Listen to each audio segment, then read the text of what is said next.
be starting a new unit. We have worked the last couple weeks over the fundamentals of photography, speaking about the three basic concepts that help us get what we call proper exposure. For those who do not recall, exposure is the overall visual quality of a photo. It's making sure something isn't too bright or too dark, unless we intend it to be, but making sure that our photos have the intended visual idea. Now we are going to apply that fundamental exposure, that fundamental visual that we've learned to create in a way that is visually pleasing. We are going to pull out our computers very quickly, and in place of actually doing the research on our photographer of the day, today that being, oh, sorry. And where is it? Did it copy the wrong slides in? Okay. This is my photographer of the day not going there, I'm sorry. There it is.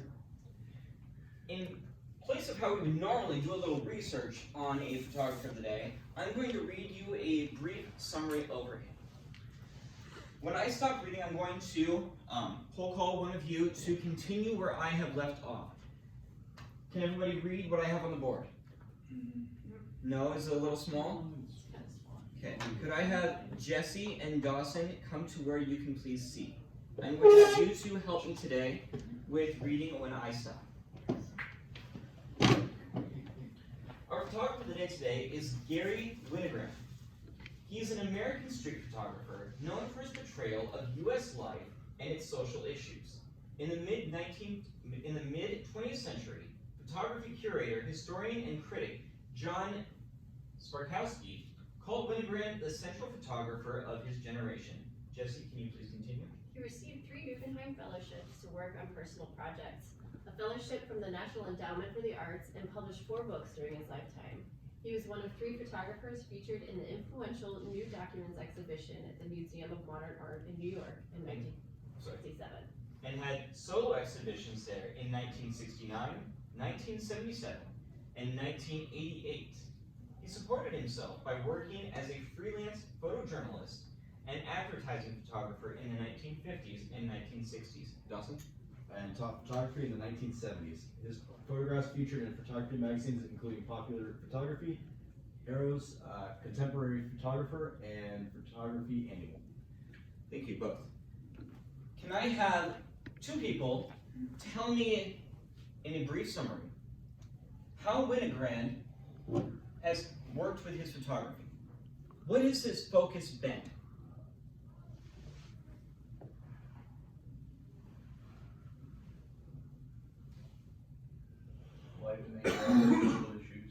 Life in the U.S. and social issues?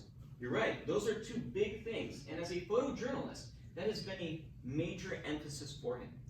Photojournalists work to capture the world around them in a recording or expressive manner of things that are happening.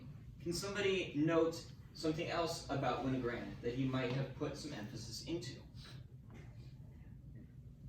Probably teaching. Teaching. Is that something he would do on his own, or what might that show about his intentions with his work? His work is meant to educate. It's not meant to just be received by the viewer. So it involves an interaction between he and other people, right? Yeah. Which is the same thing as you mentioned about his documenting things going on in the world around him. Winogrand is somebody that focuses strongly on composition in its use in photography to convey a given message. I'm going to run you through a few examples of his work, and I want you to note to yourself some things that stand out.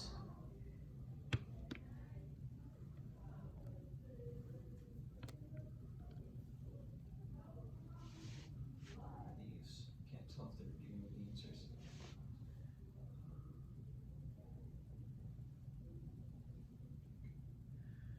In these different pieces by Winogrand, we have the usage of what is called a focal point.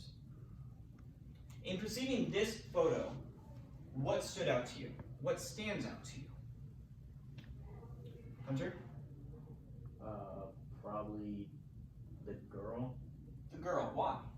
Everything's dark, and then her skirt or dress, whatever in particular, is white, kind of in the center.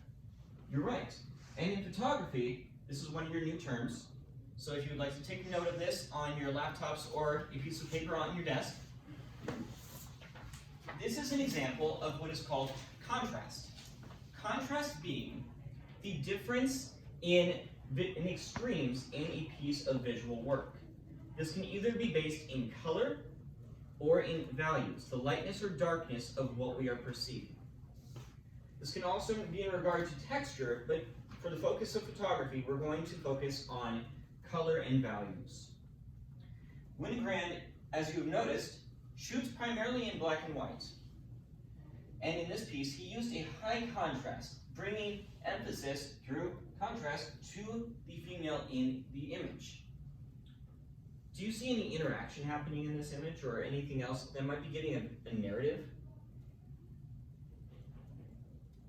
There's a guy, he looks kind of scared. Kind of scared? Is there anything that pulls attention away from him or eliminates his significance? Can't see his head. You can't see his head. So this is a good example of elimination. Do you find that helps bring the emphasis to the female? Yes. Yes. Because you have the entire message, right? This is an example of Winogrand using the female in the image as a focal point, the male as a secondary focal point, but still bringing the majority of the attention to her, as her experience is what is important.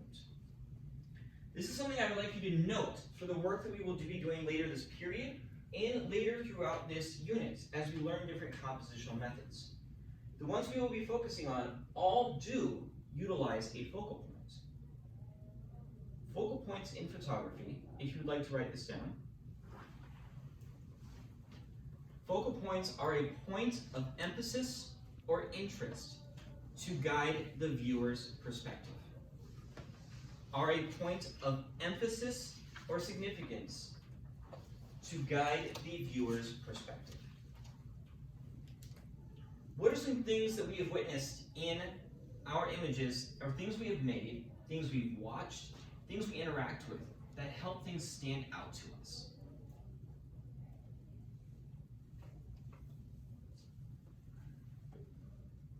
Do you mean in general or just? Yes, in general, I'm sorry. In general. We've already noted that extremes in color or light can do that. But are there more casual things that help things stand out to us? Even just in our daily lives. I mean, if something interests you, you're going to be more drawn to that towards something that doesn't interest you. So interest, personal connections. Yes. What else?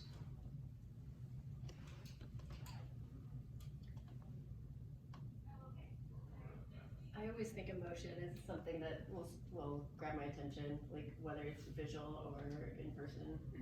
Emotion. Now that's something we feel. How would you convey that in an image? What are some ways you can do that? Well, I'm thinking of facial expressions at the moment. Facial expressions? Yeah. And so within photography or even in front of you, or in movies, actors. Brandon, I see your hand up. Do you have something to add on to that? Yes. To add on to the question about emotions and images, I know that the color red is sometimes associated with the emotion of anger. So color usage, that is a big one. And we can use that in a contrasting manner as well to bring visual emphasis to things. So thank you. That is a good tie into both of those. Personal investment, personal connection, the emotions conveyed, the colors, the values. There's numerous methods we can use. Some other ones that you might consider are things like size, proportion, difference within a setting.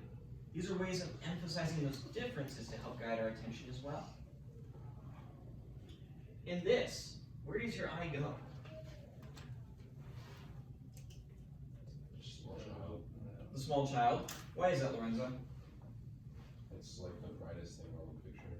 It's the brightest thing in the picture. So, yes, very much. This, again, uses contrast, but it is another example of a way of instilling a focal point in an image. Does the small child, does it seem like it fits? Or is there some kind of obscure?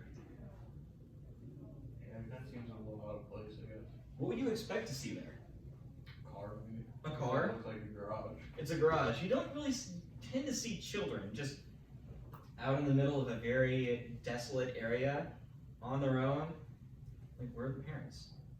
Where's anything, really? So it stands out to you there in a way that kind of makes you question. This is an example of visual obscurity, another method we can use for focal points. And finally, Grant, where does your eye go in this? Beluga whale. The beluga whale? Is that what it is? I knew it was a whale, I didn't know what kind. But why? Like you say, it's like the brightest thing in the picture. So contrast again. Are there other things that help to bring your attention to it though?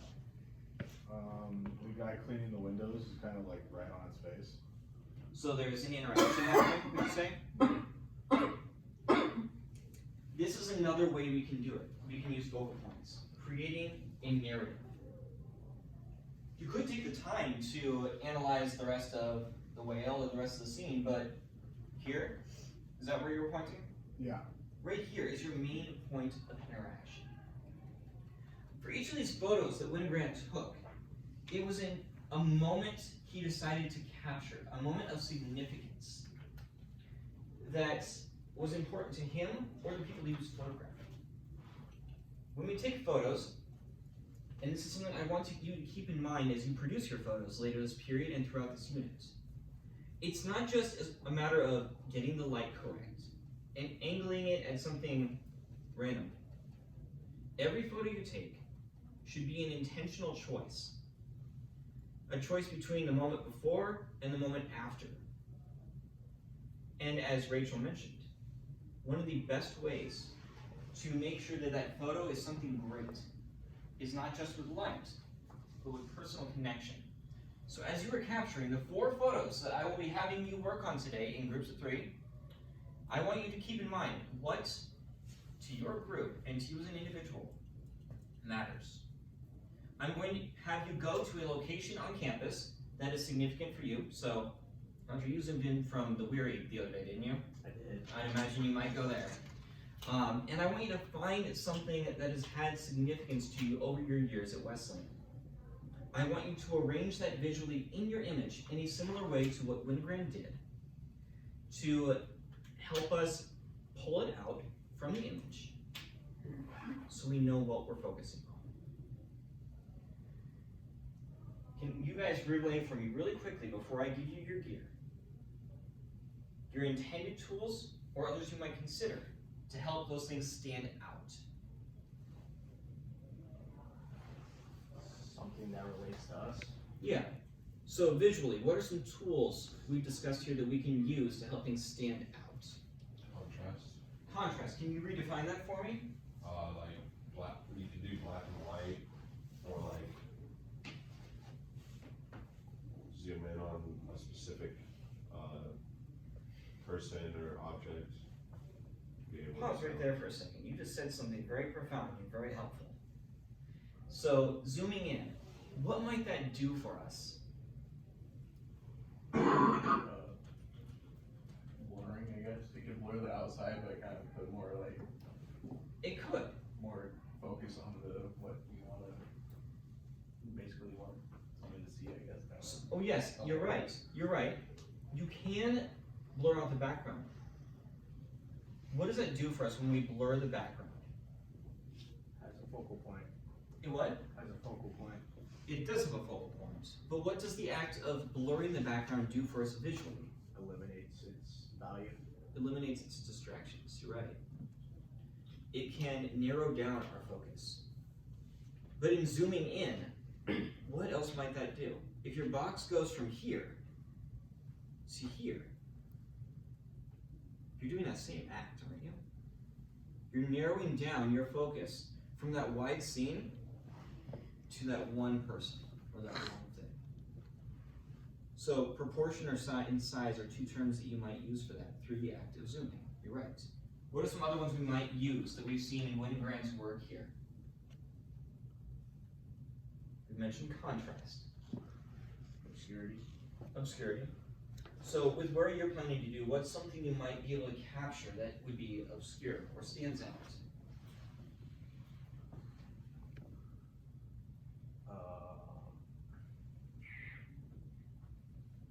I guess I was gonna think about that on my walk over. Fair enough. Why don't we work on it as a group? We've all been in Smith Curtis, right? Everybody's been in Smith Curtis. What are some places that stand out to us in Smith Curtis? I think all the elementary classrooms where they have the like tools that you would introduce to elementary students always stand out to me. Why?